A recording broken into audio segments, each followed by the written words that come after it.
Hey fight fans, are you ready to elevate the fight night experience? Because with my partners at DraftKings, you can elevate your excitement to the next level by getting a little skin in the game. Right now, get a no sweat bet up to $1,500 with a $5 deposit from new customers. That's right, you will get a bonus bet back in the amount of your original bet if your first pick doesn't hit. Download the DraftKings app right now. When you sign up, use my promo code Sonnen. At DraftKings, the crown is yours. That's right. New customers that deposit just $5 get a no sweat bet up to $1,500. If that first bet doesn't hit, no sweat. You will get the original amount back in a bonus bet. Stay in on the action and check out DraftKings same game parlays for a shot at an even bigger payout. Combine multiple bets together from the same fight. If sports betting is not yet available in your state, don't worry. You can still join in on all the fun with DraftKings Daily Fantasy and have the shot to win cash prizes. Download the DraftKings Sportsbook app right now. New customers, use my promo code SONNEN and deposit just $5 to get a no sweat bet up to $1,500. That's promo code SONNEN only at DraftKings Sportsbook. Boy, Ronda put out an interview. I just read it, and I left feeling bad. I left feeling bad about it. Ronda had made a couple of statements. One was she doesn't feel welcomed by the MMA community. For example, she has not come to an MMA event live just to take it in. It doesn't have any plans to. Because at some point, they'll flash her on the screen, and everybody's going to boo. She doesn't want to do that. She's not in the life of evoking an emotion anymore, sometimes positive and sometimes negative, but getting one, and that would hurt her feelings. She doesn't want to do that as Ronda Rousey. Ronda Rousey, the human, the wife, the mother, the former athlete, the former performer, she doesn't want to go through that. And it really surprised me. Oh my goodness.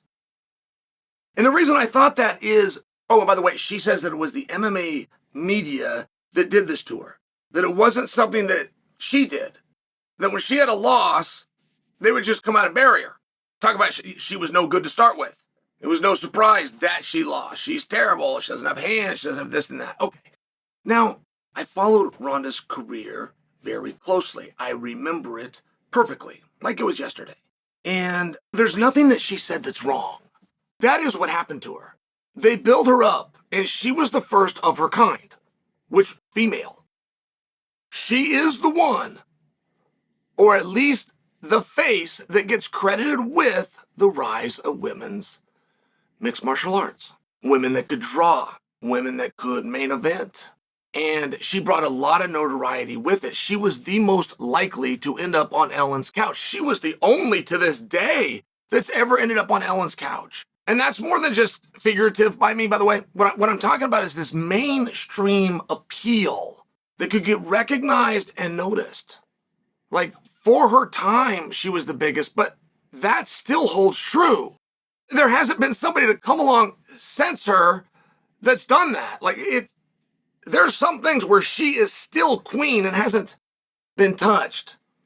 And those things don't get recognized. And she talked about how people pulled her down and how they villainized her. That if she came to an event that she would be booed. Now, I don't disagree with those things. I mean, that would be a guess.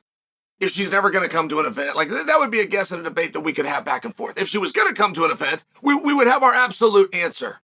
And it would go one of two ways. Like if she was done, and by the way, until I read this interview, I never understood that she was. So that would make me a mark. That would make me somebody that knows her and knows her story very well, a fool. I'm a mark. I've thought everything that she's done and all the interviews she's done. In fact, when I come out and do pieces on the pieces that she's done, it's a way of serving her to tell the story for whatever WrestleMania she's going to pop up at. It wasn't until I read this interview, oh my goodness, she really is done. I thought everything was a work. I thought her retirement from professional wrestling was a negotiation until she come back, right, go on a vacation, do whatever she does, come back. I didn't really realize it until today. But the reason I tell that story, like if the public understood Ronda's done, I can assure you they would not boo her. If her career were truly done, and it's not a back and forth, and it's not a play, and it's not to get a bigger contract here, and it's not to upset you or anger you or make you in between as she goes face versus heel, like if they truly understood that artist, even if a martial artist, but that artist's career is behind they absolutely would not boo. That is inaccurate. But I myself did not understand until I read this interview that her career is behind us. I've always thought it was a hustle and a work and a one thing until the next. And she is right. Like that is how her career went. They built her to the highest, and the second she fell, they talked about she was terrible. That's true. The part that she's missing is that's not unique. There's never been anybody to come along who has a story that's any different. The peaks and the valleys of many other athletes aren't the same. They never rose to the level that Ronda did. And therefore that fall was never quite as dramatic, right? And that's just something we know about life. What goes up must come down. Not maybe and not sometimes. What goes up must come down. And I point that out. Well, I do admit it might have felt unique to Ronda. It might have felt like an extra level of hate or even meanness by the fan. But that's where so many athletes will become so close to their own career. Like if you can stand back and look at it, there was nothing, and I do mean nothing, aside from the peaks and the valleys. Those were higher and I would suspect lower. But there was nothing about her career or the way that the media treated her that isn't how the media treats everybody. They're always looking for what's next. Always. The moment somebody comes champion, no matter what their plight or how hard it was to finally get there, they will rejoice and celebrate with them momentarily. It will then immediately go into who is the one out there that can bring them down. Who is going to bring them down? And all of a sudden you get an athlete and it becomes a really tough spot to where you're out there to try to win championships or you're trying to defend them.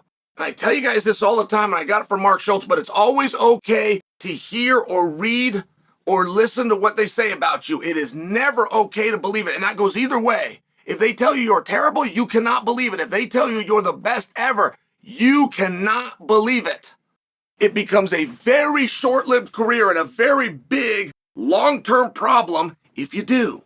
And I did feel for Ronda, and I gotta tell you, I'm a mark. I didn't know that about myself. I thought I knew.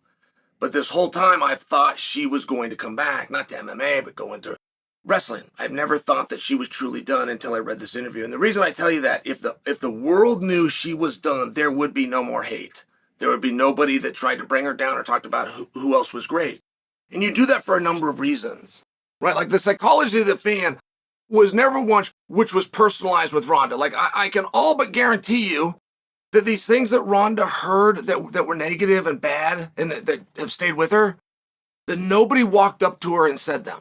Nobody really thought it when they said it in the first place. They threw it out there, they typed something, they put and you just move on with your day. It was never meant to be something that stuck with you, but that's also not unique. Like that's not anything that George St. Pierre when he lost, Mike Tyson when he got defeated, Michael Phelps when he got outswam. Like I'm just shit. Like it's not Tom Brady when he doesn't make it to the Super Bowl. Like it's nothing. There was nothing on that trajectory of build them up, cut them down that was unique. There was nothing that was isolated other than the peaks. She outdid everybody. She had bigger moments, which I would imagine created for bigger falls. And that is the one thing that I would just offer her. Because I don't want her to feel bad, ever. And I don't want her to stay away from events. And she is very wrong. If the public at large is like me, wrong, and thinks that she's coming back and this whole thing's a work and all these new interviews that she's doing is nothing more than to get herself a bigger contract, yes, there are many who will try to pull away from her from a negative standpoint. That's true. But she's very wrong that if there is no return and there is no negation and there is no big contract that this is lending towards, it is just a career that is behind us, everybody would remember it positively. And they would welcome her. And one of the big reasons you say somebody can't do it or they can't do it again is because you're a fan. You come at it negatively to try to get them to go and do it. The rules of the playground carry over to the octagon. When you just want to be entertained or you want somebody to do something that they won't, so you tell them they're scared, it's a way of getting her. You say, oh, you don't really have that, so that they'll show it to you. So it's just one of these things. It's just something that you say. It's not something that's personal or something that somebody carries over.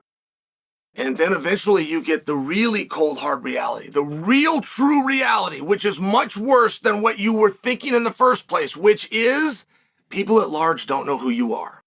The people at large, the fans that you speak of that would boo you, don't know that you ever fought. And that's the real reality that most athletes would have to face. And that's worse than the false reality where they think that people are upset with them. That's not a knock to anybody. That's what every athlete goes through. It's not a big deal, quite frankly. But it's also not me taking a shot at Ronda.